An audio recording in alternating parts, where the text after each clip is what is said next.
आज सारी दुनिया हिटलर को जानती है, लेकिन क्या आप जानते हैं इस क्रूर बेरहम तानाशाह के पीछे किसका हाथ था? किसने बनाया हिटलर को इतना शक्तिशाली? एक राष्ट्र को झूठ बेचने वाला वो आदमी कौन था? कौन था वो शख्स जिसने दुनिया को दूसरे विश्व युद्ध में झोंक दिया? इस वीडियो में करेंगे हम उस काले रहस्यों का पर्दाफाश।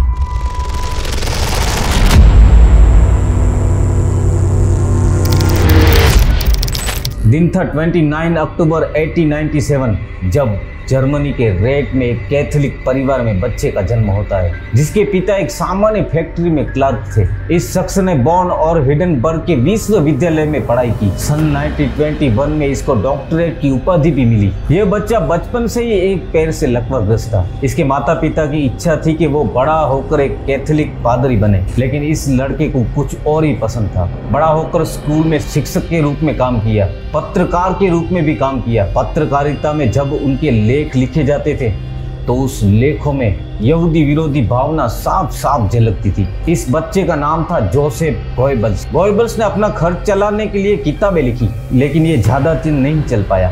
गोएबल्स ने स्टॉक एक्सचेंज में कॉलर के रूप में काम किया और कोलोन बैंक में भी क्लर्क के रूप में काम किया, लेकिन 1923 में गोएबल्स को बैंक से निकाल दिया गया।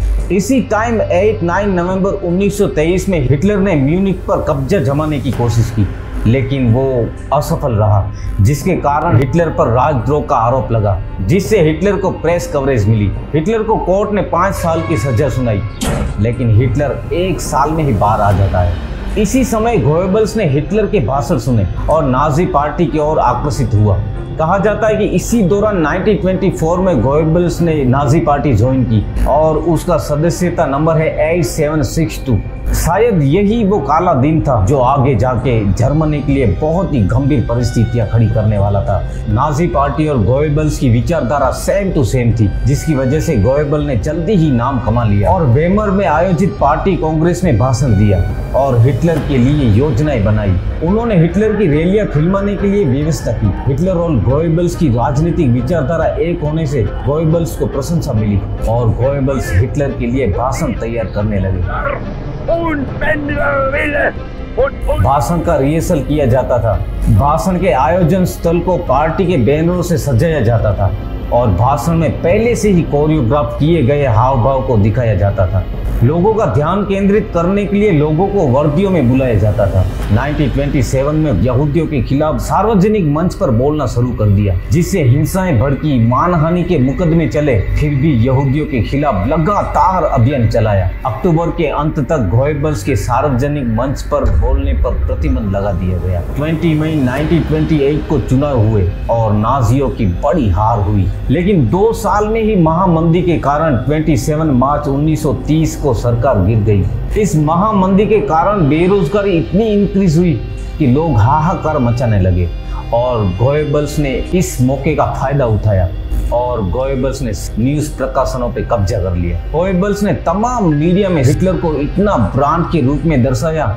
जर्मनी के लिए एक ही नेता है, वो है हिटलर। हिटलर ही जर्मनी को बचा सकता है। चुनाव में पार्टी के राष्ट्रीय अभियान की कमान गोएबल्स को दे दी और पूरे देश में हजारों बैठकें और भाषणों के साथ बड़े अभियान चलाए। हिटलर के भाषणों में आर्थिक मंदी और देश की वर्साई संधि पर ध्यान केंद्रित किया और इमोशनल करके धार्मिक चीजों को बढ़ावा देकर हिटलर को भगवान का दर्जा दे दिया और इसी कारण नाजी पार्टी को देश भर में 6.5 मिलियन वोट मिले और देश की सबसे बड़ी दूसरी पार्टी बन गई। शायद यही कारण था गोएबल्स और हिटलर दोनों एक दूसरे के करीब आ गए। 27 फरवरी 1933 को रेस्टेक को आग लग गई। कहा जाता है उस आग को हिटलर ने ही लगाई थी और उस आग का फायदा उठाया और उसी दिन रेस्टेक के फायर डिक्री पारित की और यह पहला कानून था जिसे लोकतंत्र को खत्म करने की कोशिश की। हिटलर के नेतृत्व में तानाशाह स्थापित करने की कोशिश की। 2 अगस्त 1934 को राष्ट्रपति भवन हिडेनबर्ग में राष्ट्रपति की मृत्यु हो जाती है और एक रेडियो प्रसारण से गोएबल ने घोषणा की कि राष्ट्रपति और चांसलर का कार्यालय को एक कर दिया है और हिटलर ही दोनों का नेता होगा। ऐसा ऑफिशियली अनाउंसमेंट कर दिया। 10 मई को नाजी पुस्तक जलाने पर भाषण दिए, फिर यहूदियों पर हाशिए डालना और जर्मन समाज से निकालने के लिए कानून पारित किए गए। 7 अप्रैल 1933 को सभी यहूदियों को सिविल सेवा से बर्खास्त करने का ऑर्डर किया। यहूदियों को शिक्षा, वकील, प्रोफेसर, बिजनेस से लेकर घूमने फिरने तक की स्वतंत्रता छीन ली। लगभग यहूदियों के खिलाफ 1500 यहूदी विरोधी कानून बिल पास किए। गोएबल्स ने हिटलर के प्रचार के लिए फिल्म उद्योग, स्कूल सिलेबस, न्यूज़पेपर, सारी चीजों को अपने कब्जे में कर लिया और देश के शहर के हर गांव की चौराहे पर स्पीकर लगा दिए गए, जिससे हिटलर का भाषण लाइव लोगों तक पहुंचाया जा सके। इस तकनीकी उपकरण से 80 मिलियन लोगों को स्वतंत्र विचारों से वंचित कर दिया। 1936 में ओलंपिक खेल का भी आयोजन जर्मनी में किया, क्योंकि इसका एक ही कारण था कि हिटलर की बोलबाला पूरे विश्व में हो। गोएबल छोटी उम्र से यहूदी विरोधी थे और नाजी पार्टी में शामिल होने के बाद ये भावना और बढ़ गई और ये उग्र होता चला गया। नाजी पार्टी का लक्ष्य एक ही था, यहूदियों को जर्मन से, संस्कृति और आर्थिक जीवन से समाप्त कर देना, उन्हें देश से खदेड़ देना। 30 जनवरी 1939 को हैशटैग में हुई हिटलर के भाषण गोएबल्स ने तैयार किए थे, जिस भाषण में लिखा था कि अगर जर्मनी में यहूदी रहेंगे तो फिर से ये युद्ध हम हार जाएंगे।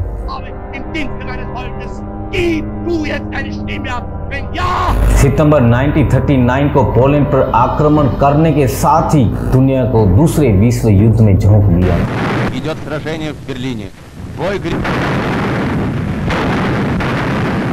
इस युद्ध में लगभग 5 लाख से ज्यादा सैनिकों की हत्या हुई। गोएबल्स ने जर्मनी के आर्मी को इतना राष्ट्रवाद का जुनून भर दिया था कि वह बिना खाए पिए 3 महीनों तक युद्ध लड़ते रहे। 29 अप्रैल की आधी रात के बाद जब सोवियत सेना बंकर परिसर के करीब पहुंच रही थी, तब हिटलर ने अपनी वसीयत और फ्यूहरर की नाजी पार्टी का नेता के रूप में गोएबल्स को उत्तराधिकारी बना दिया और खुद को गोली मारकर हत्या कर ली। 1 मई को गोएबल्स चांसलर के रूप में सामने आया और चांसलर बनते ही सोवियत संघ के कमांडर को एक पत्र लिखा। पत्र में हिटलर के मौत की सूचना दी और युद्ध को विराम करने का अनुरोध भी किया, लेकिन सोवियत संघ ने साफ साफ इनकार कर दिया। 1 मई को गोएबल्स ने अपने डॉक्टर से कहा कि वो अपने बच्चों को मॉर्फिन का इंजेक्शन लगा दे ताकि वो बेहोश हो जाए और बेहोशी की हालत में उसे साइनर खिला दी जाए। लगभग शाम के 8:30 पर गोएबल्स बंकर से बाहर आए और अपनी पत्नी के सीने में गोली दाग दी और खुद को भी गोली मार के खत्म कर दी। लोगों को ये लगता है कि सिर्फ हिटलर ही इतना खतरनाक था, लेकिन हिटलर के पीछे गोएबल्स जैसी काली ताकत थी, जिसकी वजह से जर्मनी में नरसंहार हुए और एक विशेष धर्म को नष्ट किया गया। अगर आपको ये वीडियो अच्छा लगे तो प्लीज़ दोस्तों के साथ शेयर और सब्सक्राइब जरूर कीजिएगा। धन्यवाद।